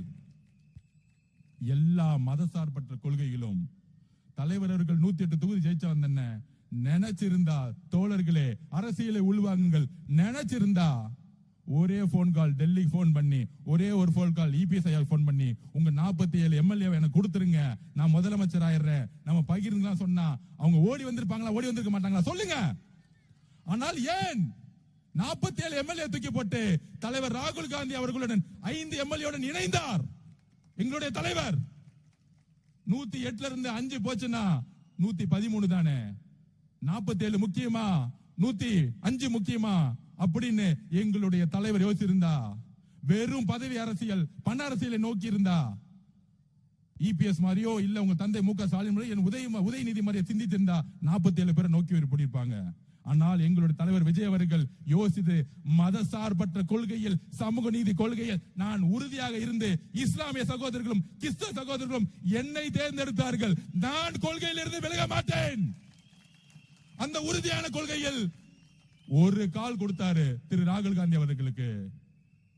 அதவர்ஜுனா அவர்களே, 5 MLA 10 MLA முக்குள்ள நம்ம கொள்கையில உறுதியா இருக்கணும்னு எங்களுக்கெல்லாம் ஒரு வகுப்பு எடுத்து நாங்க எல்லாரும், நான் உட்பட்ட கட்சியில் உட்பட்ட மதசார்பற்ற கொள்கையில் நாம் உறுதியாக இருக்குங்கிறத பதிவு பண்ணது எங்களோட தலைவர். 75 வருஷ கட்சிங்கிறீங்களே, நீங்க ஏன் அதிமுக இஸ்லாமிய சகோதரர்களை கிறிஸ்தவ சகோதரர்களை கேள்வி எழுப்புங்கள். அதிமுகவும் திமுகவும் சேர்ந்து ஏன் ஆட்சி உருவாக்கி துடிச்சது? உடனே நாங்கெல்லாம் அப்படி நினைக்கலையே சொல்லுவாங்க. அதுக்கு நான் ஒரு உண்மையை சொல்லணும்ல. அந்த கட்சியோடைய மீட்டிங் நடந்துச்சு. வெளியே TKS இளங்கோவன் தெரியும், செய்தி தொடர்பாளர், உங்களுக்கு தெரியும், பெரியாரிஸ்ட். அவர் தான் செய்தி தொடர்பாளர் திமுக. அவர்கிட்ட ஃபர்ஸ்ட் சொல்றாரு, அவரு நாங்க அதிமுக எல்லாம் சேர மாட்டோம். இப்ப 2 நாள் எல்லாம் டைப் பண்ணி கம்யூனிஸ்ட் தோழர்கள் ஏத்த பிறகு சொல்றாங்க. திருப்பி அடுத்த கொஸ்டின் கேட்கிறாரு, நீங்க சேருவீங்களான்னு கேட்டா, எங்களுடைய தலைவர் MK ஸ்டாலின் அவர்கள் நினைத்தால் நாங்க அதிமுகவோட சேருவோம். இப்படி யாராவது சொல்லுவாங்களா? இப்படி யாராவது சொல்லுவாங்களா? கலைஞர் அவர்கள் உயிரோடு இருக்கும்போது சொல்ல முடியுமா? இல்ல அதிமுக புரட்சி தலைவி அம்மா அவர்கள் உயிரோடு இருக்கும்போது சொல்லுவாங்களா அப்படி? ஆனா TKS சொல்ல சொன்னாரு, எங்க தலைவர்கள் சொன்னா நாங்க அதிமுகவோட சேருவோம். அப்ப தெரியுதா உள்ள என்ன நடந்துகிட்டு இருக்குன்னு? அங்க மாட்டிக்கிட்டாங்களா அந்த பேட்டியில? அப்ப எல்லாம் ட்ரை பண்ணி கம்யூனிஸ்ட் தோழர்களும் இஸ்லாமிய சகோதரர்களும் நம்மளுடைய திருமாவளவனும் எதிர்த்த ஒரு காரணத்தினால் அதை வாபஸ் வாங்க பார்த்தாங்க. வாபஸ் வாங்கிட்டாங்க. நடக்காது. ஏன்னா அவங்களுக்கு பெரும்பான்மை இல்ல. எல்லாரும் ஒண்ணுன்னா 113 114 சரிசமமா நிக்குது. அரசியல் இதுதான். ஆனால் திரு ராகுல் காந்தி அவர்கள் நம்மளுடைய தலைவரை முதலமைச்சராக உறுதியா நின்னு, கம்யூனிஸ்ட் தலைவர்களும் நின்னு, அண்ணன் திருமானம் நின்னு, IML இஸ்லாமிய சகோதரர்களும் நின்னு, இன்றைக்கு உண்மையான மதசார்பற்ற கொள்கை கொண்ட தலைவர்களை தமிழ்நாடு உருவாக்கி இருக்கிறது. இதுதான் வெற்றி தமிழக வெற்றி கழகத்திற்கு. மக்கள் ஒரு நல்ல தலைவனை தேர்ந்தெடுத்தார்கள். கூட்டணி கட்சி தலைவர்கள் ஒரு நல்ல மதசார்பற்ற அரசியலை உருவாக்கி விட்டார்கள். தேர்தலுக்கு முன்பு உங்களோட இருந்தேன்னு சொல்றாங்களே, இருந்திருந்தா அவங்களுக்கு நீங்க உண்மையா இருந்திருக்கணும். அதிமுக பேசியிருக்க கூடாது. கலைஞர் காலத்தில் எந்த தோல்வி நடந்தாலும், ஏன் கலைஞர் 2 தொகுதி ஜெயிச்சாலும் எப்பொழுதும் தன்னுடைய கொள்கைகளில் விட்டு கொடுத்தது கிடையாது. ஆனால் அவருடைய மகன் திரு MK ஸ்டாலின் அவர்கள், இளவரசர் உதய் அவர்கள் கட்சியை மதிக்கிறது இல்ல, கூட்டணியை மதிக்கிறது இல்ல, கொள்கையை மதிக்கிறது இல்ல. பணம் பணம் பணம், இதுதான் அவங்களுடைய மிகப்பெரிய தோல்வி. இப்ப தெரிஞ்சா என்ன உண்மை நடந்துச்சு? நான் 5 நாள் நாங்க தூங்கி 10 நாள் ஆச்சு. இன்னைக்கு நேத்து நைட்டு தான் தூங்கின. தலைவர் முதலமைச்சரா 144 பேர் ஜெயிச்ச பிறகு அன்னைக்குதான் எங்களுக்கு தூக்கம் வந்துச்சு. அதுலயும் பாருங்க திமுகவோட சூழ்ச்சி. திருப்பத்தூர்ல ஒரு MLA ஜெயிச்சோம், கேஸ ஃபைல் பண்ணாங்க. அந்த கேஸ உடனடியா கொண்டு வந்தாங்க சண்டே. அந்த சண்டே கேஸ் கொண்டு வந்து அன்னைக்கு ஆர்குமெண்ட் பண்ணாங்க. சென்னை உயர்நீதிமன்றம் எப்பொழுதும் சண்டே கேஸ் எடுத்ததே கிடையாது. திமுகவோட வழக்கறிஞர்கள் எல்லாம் போய் கேஸ் நடத்துறாங்க. அந்த MLA-வை ஓட்டு போட விடக்கூடாதுன்னு சொல்லி வச்ச மாதிரி ஓட்டு போடுறதுக்கு, அதாவது நம்பிக்கையில்லா தீர்மானம் நடக்கிறதுக்கு ஒரு நாளுக்கு முன்னாடி ஸ்டே கொடுத்துட்டாங்க, ஒரு ஓட்டு போடக்கூடாதுன்னு. திமுகவோட சூழ்ச்சி தெரிஞ்சா அப்ப உடனடியா சுப்ரீம் கோர்ட் போனோம். அடுத்த நாளே சென்னை உயர்நீதிமன்றத்தை கண்டிச்சு இது ஜனநாயகத்துக்கு எதிரான தீர்ப்புன்னு சொல்லி திருப்பியும் ஒரு ஓட்டை நம்ம கொடுத்துட்டாங்க. எந்த அளவிற்கு அழுத்தம் பாருங்க திமுக. அந்த உதயநிதி சொல்றாரு, உயர்நீதிமன்றம் ஒரு அந்த வேட்பாளர்கள் ஓட்டு போடுன்னு சொல்லிட்டாங்க. குதிரை பேரம் நடத்துறேன்னு சொல்றாங்க. உச்சநீதிமன்றம் தூக்கி எறிஞ்சிருச்சு. அப்ப எந்த அளவுக்கு தலைவர் விஜய் அவர்கள் அந்த சீட்ல உட்கார்ந்துடவே கூடாது. கவர்னர் ஆட்சி வந்தாலும் சரி, ஆனா அறிக்கை மட்டும் அழகா ஒரு மு க ஸ்டாலின் அவர்கள்கிட்ட. நான் ஏற்கனவே சொன்னேன், சன் டிவில ஒரு குணா அவர்கள் பேட்டி கொடுத்தாரு. நான் எப்பயுமே விஜய் அவர்களை தாக்குனதே கிடையாது, நான் தப்பாவே பேச மாட்டேன், இல்ல உங்களை அவர் ரொம்ப அட்டாக் பண்றாரு, ஏன் நீங்க பதில் கொடுக்க மாட்டேங்கிறீங்க, நான் பேசவே மாட்டேன். அதுதான் நான் குளத்தூர்லயே சொன்னேன், திரு மு க ஸ்டாலின் பதிலாம் கொடுக்க மாட்டாரு, கொலை பண்ணிடுவாரு. கரூர்ல தான் பண்ணாங்க. நம்மளுடைய சகோதரர்கள் எப்படி ஆனாங்க? இன்னைக்கு காவல்துறையில எடுத்தாங்க எல்லாம் காத்திருப்பு பட்டியல், யார் யாரெல்லாம் கரூர்ல அன்னைக்கு என்னென்னலாம் பேசினாங்களோ. எப்பயுமே சொல்றேன், நியாயம் நீதியும் வெற்றி பெறும். நான் அன்னைக்கே சொன்னேன், எங்கள் சகோதர சகோதரிகளை நீங்க கை வச்சுட்டீங்க. எங்க தலைவர் முதலமைச்சர் போது சும்மா விட மாட்டார், உங்களை எழுதி வச்சுக்கோங்க. அவர் அமைதியா இருந்தாருன்னா தான் ஆபத்து. திட்டாருன்னா பிரச்சனை இல்ல, முடிஞ்சிச்சு போச்சு. அமைதியா இருந்தாருன்னா ஒரு பெரிய பூகம்பம் வரப்போகுதுன்னு அர்த்தம். வந்துச்சு. அப்படி எந்த அளவிற்கு அவரை முதலமைச்சர் உட்கார கூடாது கொள்கை ஏற்று நம்மளை பார்த்து குதிரை பேரன்னு சொன்னாங்களே, அதிமுகவும் திமுகவும் சேர்ந்து குதிரை பேர அரசியல் செஞ்சது நீங்க. திரு இளவரசர் உதய அவர்கள் பேச்சுவார்த்தை நடத்தது அவர் தான். திரு இளவரசர் உதய அவர்கள், பாஷம் கம்பெனியுடைய ஓனர், அதுக்கப்புறம் திரு மித்துன் அவர்கள், மூன்றும் இணைந்த கூட்டணி வந்தாங்க. கனிமொழி மேடம், எங்க அப்பா உருவாக்கின கட்சி இப்படி செஞ்சீங்க, ரிசைன் பண்ணிட்டு போயிடும் சொல்லிட்டு போயிட்டாங்க. அவங்க எதிர்ப்பு உள்ள இருந்து, நான் உள்கட்சியில நடந்துச்சு சொல்றேன். கனிமொழி மேடம் இருக்கக்கூடிய ஒரு கொள்கை அரசியல் திரு இளவரசர் அவர்களுக்கு கிடையாது, உதய அவர்களுக்கு கிடையாது. கடுமையான எதிர்ப்பு. கலைஞர் அவர்கள் யாரு பயணிச்சாங்களோ கடுமையான எதிர்ப்பு. இந்த காலத்திலும் நீங்கள் அதிமுக சேரக்கூடாது, ஜனநாயகத்தை மதிப்போம்னு சொன்னாங்க திமுக கூட இருக்கக்கூடிய சில நல்லவர்கள். அதுக்கப்புறம் தான் திரு மு க ஸ்டாலின் அவர்கள் கம்யூனிஸ்ட் எல்லாம் வாபஸ் பண்ணிட்டாங்க, நம்ம அமைதியா ஒரு ஸ்டேட்மெண்ட் ரெடி பண்ணிட்டார் நல்லவர் மாதிரி, நாங்கள் ஜனநாயகத்தை மதித்த எதிர்கட்சியா நடத்துவோம். அது நீங்க என்ன சொல்றது, மக்களே தீர்ப்பு கொடுத்துட்டாங்க. ஐயா நீங்க எதிர்கட்சி தலைவராக கூட இருக்கணும், வீட்டுல அமைதியா உட்கார்ந்து ரிட்டையர்மெண்ட் ஆகும். நான் அன்னைக்கே சொன்னேன், குளத்தூர்ல என்ன நடக்கும், கொடைக்கானல் போகும்போது லைலக்காலை வாசல் சொன்னேன், அவர் ரெஸ்ட் எடுக்க போகும்போது இந்த எலெக்ஷனோட நிரந்தரமா ஒரு ஓய்வு பெற போறாரு, கொடைக்கானல் இருந்து ஸ்டார்ட் பண்ணிட்டோம், அடுத்தது ஊட்டி போட்டு நான் பேட்டி கொடுத்தேன். நான் பேட்டி கொடுக்கும் போதெல்லாம் சீரியஸா இல்ல, இப்ப எல்லாம் எடுத்து போட்டுட்டு இருக்காங்க. எப்படி ஆதவச்ச சொன்னதெல்லாம் கரெக்டா நடந்துகிட்டே இருக்கு. நடந்துச்சா இல்லையா? நான் சொன்னேன், இந்த கூட்டணி எங்க தலைவரிடம் சேருவாங்க ஒரு நாள். எங்க தலைவர் எப்பொழுது மதசார்பற்றுகள் உண்மையா இருப்போம்னு புரியும் பொழுது அங்க வந்துருவாங்க சொன்னாங்க. எண்ணி 10 நாள்ல ஒட்டுமொத்த கூட்டணியும் எங்க தலைவருக்கு ஆதரவு கொடுத்தாங்க. ஏன்? எங்க தலைவர் அதிமுகவோடு பேசல, 47 எம்எல்ஏ பேசல. திரு ராகுல் காந்தி அவருக்கு அழைப்பு கொடுத்தார். அப்படி சபையில அப்படி அந்த பதவியேற்பு பாருங்க, பக்கத்துல ராகுல் காந்தி அவர்கள், பக்கத்துல அண்ணன், என்ன ஒரு கண்கொள்ளா காட்சி, என்ன ஒரு 2 நண்பர்கள் மாதிரி, 2 சகோதரர்கள் மாதிரி. அப்ப இதெல்லாம் முடிச்சிட்டு, இந்த சூழ்ச்சி எல்லாம் முடிச்சிட்டு, அவர் பதவியேற்பு முடிச்சிட்டு மெஜாரிட்டி ப்ரூவ் பண்ணோம். அப்ப அதிமுக உடைஞ்சிச்சு. உடனே அதிமுக இவங்க உடைச்சிட்டாங்க. ஐயா அதிமுக உடைச்சது நாங்க இல்ல, அதிமுக உடைச்சது திரு உதய அவர்களும் திரு மிதுன் அவர்களும் திரு இபிஎஸ் அவர்களும். யாராச்சும் போய் திமுக சேர்ந்து அலைன்ஸ் பேசுவாங்களா? புரட்சி தலைவர் அவர்களுடைய கொள்கை, புரட்சி தலைவி அவர்களுடைய கொள்கையை தூக்கி எறிஞ்சிட்டு இபிஎஸ் அவர்கள் முதலமைச்சர் ஆகிறதுக்கு தன்னுடைய மகன் மிதுனை வச்சு வேலை செய்யறாங்க. 47 எம்எல்ஏ வச்சுட்டு யாராவது முதலமைச்சர் ஆவாங்களா? அப்ப அவங்களுடைய சூது பாருங்க. அப்ப உள்ள இருக்கக்கூடிய புரட்சி தலைவி அம்மா கூடிய விசுவாசமா இருக்கக்கூடியவங்க வெளியே வந்துட்டாங்க. இன்னுமேட்டு இந்த கட்சி திரு இபிஎஸ் பழனிசாமி அவர்கள் இருந்தா எந்த காலத்திலையும் இந்த கட்சி ஜெயிக்காது. 14 தேர்தல் தோத்துட்டாரு. அம்மா அவர்கள் கட்சியை காப்பாற்றணும், அதுக்காக தான் எங்க தலைவர்கிட்டையும் எங்க பொதுச்சாளர்கிட்டையும் எங்ககிட்டையும் பேசினாங்க. அப்ப எங்க தலைவர் எப்பயுமே ஒண்ணு சொல்லுவார், எனக்கு ரொம்ப பிடிச்சவங்க புரட்சி தலைவர், அவருடைய வாரிசு நானு, புரட்சி தலைவி அம்மா தைரியம் பிடிக்கணும், அவங்க உருவாக்கிய கட்சியை நம்ம காப்பாத்தணுமா காப்பாற்ற கூடாதா? சொல்லுங்க மக்களே, சொல்லுங்க. அவங்களுக்கு ஆதரவு கொடுக்குமா கொடுக்க கூடாதா? நான் எப்பயுமே சொல்லுவோம், நாங்க தலைவர் டிவிகேவும், ஏன் டிவிகே அதிமுக எதிர்த்து கொஸ்டின் கேட்க மாட்டேங்குதுன்னா, புரட்சி தலைவரும் புரட்சி தலைவியும் உருவாக்கக்கூடிய தொண்டர்கள் டிவிகே பக்கம் எப்பயே வந்துட்டாங்க. ஆனா அந்த கட்சியை வழிநடத்தக்கூடிய திரு இபிஎஸ் அவர்கள் திமுகவுடைய பின்புற வாசலியாக நட்புறோட இருக்காரு, பிஜேபியோட உறுதியா இருக்கிறாரு. இவர் இருக்க வரைக்கும் அதிமுக அழிவு காலம். எங்களுக்கு இபிஎஸ் ஐயா அவர்களோட உடன்பாடு கிடையாது. ஆனால் அதிமுக இருக்கக்கூடிய தொண்டர்களுடன் அண்ணன் தம்பியா நாங்க பழகிட்டு இருக்கோம். திமுக தீய சக்தி அப்படின்னு சொன்னது புரட்சி தலைவர், திமுக தீய சக்தின்னு அப்படி சொன்னது புரட்சி தலைவர் அவர்கள். அவர்களுடைய மொழியை நாங்கள் உள்வாங்கி இருக்கிறோம். அப்ப அங்கிருந்து வரவங்களை அந்த கட்சியை காப்பாற்றணும் சொல்லும் போது அவங்கள நம்ம அரவணைத்தே ஆகணும். ஏனால் அதிமுகவை காப்பாற்றப்படணும். பிஜேபி பின்புல வாசலாக அதிமுக வழி வந்துச்சு. இப்ப அவங்க நாங்க பிஜேபி கூட எந்த காலத்திலும் சேர மாட்டோம்னு தலைவர் அவர்களிடம் உறுதிமொழி கொடுத்திருக்காங்க. அந்த பக்கமே நாங்க போக மாட்டோம். அது அவங்களால நாங்க 4 தேர்தல் தோத்துட்டோம். அதனால நாங்க உறுதியா சொல்றோம், நாங்களும் மத சார்பற்ற கொள்கையில் உறுதியாக இருக்கிறோம் அப்படின்னு சொன்ன பிறகுதான் தலைவர்கள் ஆதரவு கொடுத்தாரு. இதுதான் உண்மை.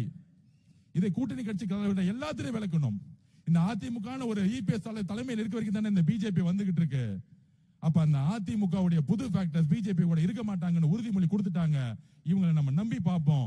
அதுக்கு மேல உறுதி இல்லைன்னா உடனே நம்ம வாபஸ் வாங்க முடியுங்கிறத ஒரே ஒண்ணுதான். இது குதிரை பேரம் அல்ல. புரட்சி தலைவி அம்மாவுடைய கட்சியை யாரும் தூக்கிட்டு போயிடக்கூடாது. திமுக அழிச்சிடக்கூடாது, பிஜேபி அழிச்சக்கூடாது. இதுக்குதான் இவ்வளவுதான் ஐடியாலஜி. அதுதான் ஆல்ரெடி 120 பேர் ஆதரவு வந்துருச்சு. பெரும்பான்மைக்காக முடிஞ்சிருச்சு எலெக்ஷன். சபையில எங்களுக்கு மெஜாரிட்டி இல்லைன்னா தான் நாங்க போய் குதிரை பேரத்தில் ஈடுபடணும். ஒட்டுமொத்த மத சார்பற்ற கொள்கைகளும் திமுக விட்டு வந்துச்சுன்னா எங்க தலைவர் மேல இருக்க நம்பிக்கை மட்டும் இல்ல, மக்களுடைய ஆதரவை அவர்கள் ஜனநாயகப்படி மதிக்கிறார்கள். மக்கள் மீது நம்பிக்கை வச்சுதான் ஜனநாயக சக்திகள் வந்தார்கள், வேற எதுவும் கிடையாது. உங்களை மாதிரி 1000 கோடி கொடுத்து ஒரு கூட்டணி கட்சி உருவாக்குறதுக்கு காசு இல்ல. டிவிக்கு இல்ல, குதிரை பேல பண்றதுக்கு முதல் காசு இல்ல. இங்க 2 லட்சம் ரூபாய் இல்லாம எம்எல்ஏ ஆயிட்டு வந்திருக்கோம். ஆதவர்ஜுனா வில்லிவாக்கத்துல 1 ரூபாய் கொடுக்கல, எழுதி வச்சுக்கோங்க. இப்ப சொல்றேன், ப்ரூவ் பண்ணுங்க. நண்பர்களே சொல்லுங்க, நம்ம ஓட்டு காசு கொடுத்தோமா? 3 வேளை சாப்பிட்டோம், ஒன்னா சேர்ந்து ஓடணும், ஜெயிச்சோம், அவ்வளவுதானே வரலாறு. நீங்க எங்க இருந்து இறக்குனீங்க? திரு மோகன் அவர்களுடைய எம்எல்ஏ மோகனுடைய பிள்ளை அமைச்சிங்களே, 100 கோடி ரூபாய் மொத்தமா செலவு பண்ணார். 5000 ரூபாய் கொடுத்து ஜெயிச்சாரா? 19,000 ஓட்டுல வில்லிவாக்கத்துடைய பெண்களும் இளைஞர்களும் என்ன ஜெயிக்க வச்சிருக்காங்களே, அது 1 ரூபாய் காசு கொடுத்து நான் வாங்கல. மக்கள் அன்பையும் நம்பிக்கையும் தலைவர்கிட்ட கொடுத்தாங்க. அதே மாதிரிதான் என்கிட்ட கொடுத்திருக்காங்க. அதுக்கு நான் எப்பயும் உண்மையாவும் நேர்மையாவும் உறுதியுடன் இருப்பேன். இந்த 10 நாள் நான் ஏன் பேசல தெரியுமா? 108 தொகுதி ஜெயிச்ச பிறகு என்னைக்கு ஃப்ளோர் டெஸ்ட்ல தலைவர் ஜெயிக்கிறாரோ அன்னைக்கு தான் பேசணும்னு நினைச்சேன். அதான் அடுத்த நாள் வந்துட்டேன். அதுவும் நான் நன்றி சொல்ல மட்டும்தான் வந்தேன். நேத்து தலைவர் முன்னாடி நின்னுகிட்டு பொய்யா பேசினார் பாருங்க, அப்பயே முடிவு பண்ணிட்டேன். அடுத்த நாள் வில்லிவாக்கத்துல கூட்ட போடு. இது பதிலாம் கிடையாது. எல்லா உண்மையும் இந்த 10 நாள் இந்த திமுகவும் அதிமுகவும் என்னெல்லாம் சேர்ந்து தலைவருக்கு எதிராக சூழ்ச்சி செஞ்சது சொல்லி ஆகணும். நம்ம சொல்லணும்ல மக்களுக்கு, நம்ம கட்சிக்காரங்களை புரிய வைக்கணும்ல. நமக்கு ஆளுங்கட்சி ஆனவனே தலையில கர்வம் கிடையாது. நம்ம மக்கள் கிட்ட எளிமையா இன்னைக்கும் உறுதியா நிக்கிறோம். எதிரி கட்சியா நாங்க பாக்குறது. அதனாலதான் தமிழ்நாட்டில் முதல் முறையாக எங்கள் தலைவர் உங்கள் வீடு தேடி வந்தார். முதலமைச்சரான பிறகு திரு மு.க. ஸ்டாலின் அவர்களை வீடு தேடி வந்தார். அகங்காரம் அல்ல, தமிழக மக்களுடைய கடமைகளை நாம் நிறைவேற்ற வேண்டும். உங்களை நாங்கள் மதிக்கிறோம். உங்களுடைய தோல்வி தேர்தல் அரசியலோட முடிஞ்சிச்சு. நாங்க வெற்றி பெற்றோம், எங்களுக்கு கர்வம் கிடையாது. ஆதவர்ஜுனா கர்வம் கிடையாது. ஆனால் எங்கள் தலைவரை தொட்டா நாங்க பதில் சொல்லுவோம். அதை சும்மா இருக்க முடியாது, அதை நாங்க அமைதியா இருக்க முடியாது. ஏன்னா அது மக்களை தொட்ட மாதிரி. உண்மைகளை சொல்லணும். நாங்க பொய்யா சொல்லல. என்ன நடந்துச்சோ எல்லா தப்பையும் செஞ்சுட்டு நாங்க தப்பு செஞ்ச மாதிரி சொல்லக்கூடிய அவதூறுகளுக்கு நாங்க பதில் சொல்லுவோம். நாங்க ஆளுங்கட்சி ஆயிட்டோம், அதிகாரம் வந்துருச்சு. ஆனா அந்த அதிகாரம் மக்களுக்கானது நாங்கள் உறுதியோட இருக்கிறோம். ஒவ்வொரு தனிநபருக்கானது கிடையாது. அந்த அதிகாரம் பணபலத்தை உருவாக்குவது அல்ல. நன்றி அறிவிப்பு கூட்டத்தை முன்னாடி சொல்லுவாங்க பொதுவா எல்லா கட்சியும். நாங்க பண்ணது என்னன்னா, நேரா போய் கவர்மெண்ட் ஆபீஸ் போயிட்டு எல்லாரும் வாங்க, எல்லா டிபார்ட்மெண்டோட செக்ரட்டரிஸ் வாங்க, போலீஸ் கமிஷனர் வாங்க, எல்லாம் போயிட்டு நான் 30 நாள் வீதியா நடந்தேன். எல்லா பிரச்சனையும் எனக்கு தெரியும். இந்த ஃபைலை புடிங்க, 10 நாள் டைம் இருக்கு. இதை எல்லாம் சரி செய்யறதுக்கு உங்களுக்கு என்ன தேவை? அரசு ஊழியர்கள் உங்களுக்கு என்ன தேவை? ஆர்டர் போடல ஆதவர்ஜுனா, உங்களுக்கு என்ன வேணும்னு சொல்லுங்க, 10 நாள்ல அதை செஞ்சு கொடுக்கிறோம். ஆனா இங்க நல்ல ரோடு வேணும், நல்ல தண்ணி வேணும், டாஸ்மார்க் 5 கடைக்கு மேல இருக்கக்கூடாது, ஊருக்கு ஒதுக்குமா கொண்டு போயிடுங்க, ட்ரக்ஸ்ங்கிறதே இருக்கக்கூடாது, எல்லா இடத்துல சிசிடிவி கேமரா போடுங்க, காவல்துறையில சிசிடிவி கேமரா பதிவு பண்ணுங்க, என்கொயரி வந்தா கூட பதிவு பண்ணுங்க, எல்லாத்தையும் மாத்துங்க. தமிழக வெற்றி கழகம் நம்மளுடைய தோழர்களோ இளைஞர்களோ யாரும் அதிகாரத்தை தவறா பயன்படுத்த மாட்டாங்க. திமுக மாதிரி நான் உறுதி கொடுக்கிறேன், நான் சத்தியம் சொல்றேன். என்னுடைய நண்பர்கள் தோழர்கள் சாதாரண குடும்பத்தில் வந்தவங்க. திமுக செய்த ரவுடிசமோ, திமுக செய்த கான்ட்ராக்ட் தொழிலோ, திமுக செய்த இந்த பண அரசியலோ நம்ம செய்ய மாட்டாங்க. நாங்க பாத்துக்கிறோம், எங்களுக்கு வேலை செஞ்ச எங்க கட்சிக்காரர்கள் எப்படி பாத்துக்கணும் எங்களுக்கு தெரியும். ஆனால் அரசுடைய நிர்வாகத்தில் தமிழக வெற்றி கழகம் எப்பொழுதும் தலையிடாது. எங்க தலைவர் சொன்ன மாதிரி தான், ₹1 நாங்க டச் பண்ண மாட்டோம். அந்த பணம் எங்களுக்கு வேணாம். இந்த வேலை பார்த்தாங்க என் கூட வேலை இளைஞர்கள் வேலை பார்க்கும்போது அவங்க சம்பளம் 10,000 12,000 வேலை பார்த்துட்டாங்க. எலெக்ஷன் முடிஞ்சிச்சு, அண்ணா நீங்க ஜெயிச்சிட்டீங்களா, நான் திருப்பி வேலைக்கு போறேன்னு போயிட்டாங்க. இதுதான் தமிழக வெற்றி கழகம். என்கிட்ட இருந்து வந்து அண்ணா காசு கொடுனான்னு கேட்கல யாரும். தம்பிங்களா, அண்ணங்களா, தங்கச்சிங்களா, நான் சத்தியமா சொல்றேன், உயிர் உள்ளவரை என்னோட கடமை உங்களோட இருக்கும். நன்றி சொல்ல மாட்டேன். உயிர் உள்ளவரை நான் உண்மையா இருப்பேன். ஏன்னா ஒவ்வொரு நீங்க அழுது எனக்காக காலை தேய்ச்சி எனக்காக அண்ணனுக்கு, விஜய் அண்ணனுக்காக நீங்க பணி செஞ்சு இந்த 30 கோடி 50 கோடி 100 கோடியை தூக்கி போட்டு, அதில் சுவாசி என்னன்னா 3000 திமுக காரன் கொடுத்தான். அந்த 3000 எடுத்துட்டு போயிட்டு பேண்ட் சட்டையை வாங்கிட்டாங்க. காகி பேண்ட், காகி சட்டை, அப்புறம் இந்த காப்பு. பெண்கள் திருப்பி அதே மாதிரி. எப்ப எல்லா கடையிலயும் அந்த பேண்ட் பிட்டே காணும். யாரா பணம் கொடுத்தன்னு பார்த்தா திமுக தான் பணம் கொடுத்திருக்கான். இதுதான் அவங்க பொருள் எடுத்து அவங்களே அடிக்கிறது. என்ன மாதிரி தேர்தல் தெரியுமா? நான் உண்மையிலே அசந்துட்டேன். அண்ணன் முன்னாடி சொல்லுவார், இதெல்லாம் நடக்க போகுது, நீ தெரிஞ்சுக்கோங்க. உண்மையிலே சொல்ற, இந்தியாவே இந்த தேர்தலை ஆராய்ச்சி பண்ணிட்டு இருக்கு. எப்படி ஜெயிச்சாங்க? தேர்தல் வெற்றிக்கு பின்பு எந்த பத்திரிகையும் இவர் ஜெயிப்பார்னு எழுதவே இல்லை. யாருமே எழுதல. Under estimate. இவர் ஒண்ணுமே பண்ண முடியாது. கூட்டம் தான் கூட்டுவார், ஓட்டா மாறாது, எல்லாம் ஓடிடுவாங்க. ஆனா இன்னைக்கு நேஷனல் மீடியாஸ், ஏன் லோக்கல் மீடியாஸ் எப்படி ஜெயிச்சாங்க, எப்படி ஜெயிச்சார், இது ஒரு பெரிய ஆராய்ச்சிக்குட்பட்டது. ஒரு ஆதிக்கத்தை நீங்கள் விரும்பினால், பணபலத்தை நீங்க கரப்ஷன் பக்கம் போனீங்கன்னா, உண்மையா நீங்க இல்லைன்னா எளிய மக்கள் உங்களை தூக்கி எறிவார்கள். உங்கள் அதிகாரத்தை தூக்கி எறிவார்கள். உங்களுடைய அனுபவத்தை தூக்கி எறிவார்கள். உங்களுடைய 75 வருஷ கட்சியை தூக்கி எறிவார்கள்.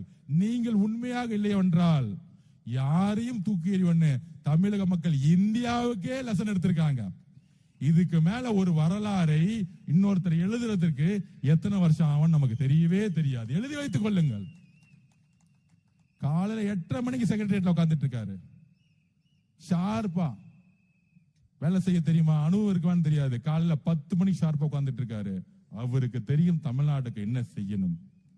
அவருக்கு தெரியும் நிர்வாக திறமை. உண்மையா இருக்கவங்களுக்கு எல்லா நிர்வாகம் பண்ண வந்துரும். இதுதான், அவ்வளவுதான். ஒரு நிர்வாகத்தோடைய அடிப்படை விதி என்ன தெரியுமா? உண்மையா இருக்கணும், நேர்மையா இருக்கணும், மக்களை நேசிக்கணும். இது மூன்றும் எங்க தலைவருக்கு இருக்கு.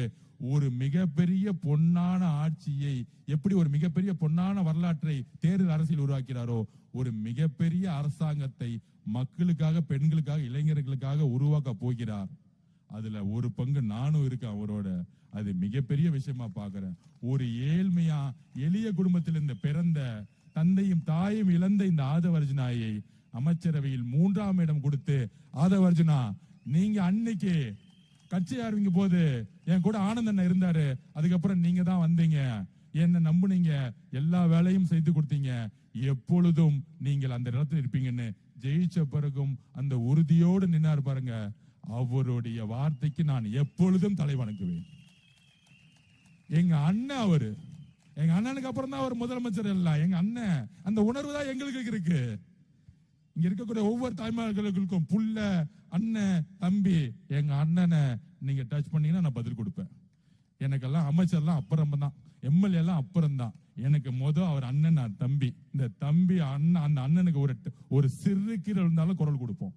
இங்க நான் மட்டும் இல்ல, கோடான கோடி இளைஞர்களும் பெண்களும் குரல் கொடுப்பாங்க. அதனால இளவரசர் உதயவர்களே, சட்டமன்றத்தில் உங்களுடைய வார்த்தைகளை கவனமாக, உண்மையாக பேசுங்கள் அப்படிங்கறத வலியுறுத்துகிற. எங்களுக்கு நீங்கள் எதிரிகள் கிடையாது. உங்களுடைய ஜனநாயக கடமையை நீங்கள் ஆற்றுங்கள். தவறு செய்தால் சொல்லுங்க, திருத்திக்கிறோம். நீங்க தலைவர் தவறு செய்தா தவறாது அப்ப பாத்துக்கோங்கன்னு சொல்லிடுவார். அவர் ஜனநாயகவாதி. தவறு செய்தால் தெரிந்து தவறு செய்யறது கிடையாது. சொன்ன அடுத்த செகண்ட் சரியாயிடும். இது காவல்துறை வச்சு அடக்குமுறை பண்ணி கைது செய்து உங்களை மிரட்டி பழி வாங்கக்கூடிய அரசு அல்ல. அந்த அரசியல் இல்ல அது.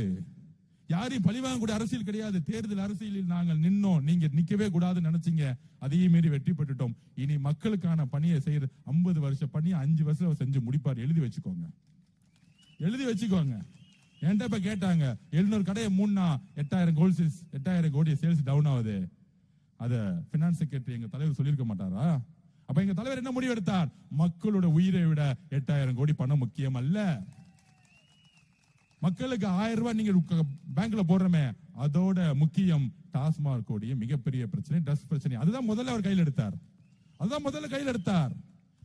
மக்களுக்கு தேவையான அந்த 1000 ரூபாய்ங்கிறது கடமை, அண்ணன் கொடுக்கிற கடமை. அதே நேரத்தில் டாஸ்மாக் கோடிய மக்களுடைய பிரச்சனை இருக்கு, அதுக்கு நான் சரி செய்யறேன்னு 700 கடையை தூக்கி போட்டாரு. 8,000 கோடி இல்லைனாலும் பரவாயில்ல. இந்த அரசியல் நல்ல அரசியல், மக்களுக்கான அரசியல். வெறும் நல்லதோட முடிச்சிட முடியாது. ஒரு 24 மணி நேரம் சதா மக்களை பத்தி யோசிக்கக்கூடிய ஒரு தலைவனால தான் அப்படி யோசிக்க முடியும். அதை உருவாக்குவார் என்று சொல்லி என்னுடைய மாண்புமிகு அமைச்சரை வரவேற்று அவருக்கு நான் பேசணும்னு சொல்றேன். இந்த பயணம் மிகப்பெரிய பயணமா இருக்கும். உறுதியா இருங்க, நம்ம தான் ஜெயிப்போம். அண்ணன் சொன்ன மாதிரி கான்பிடண்டா இருப்போம். நன்றி, வணக்கம்.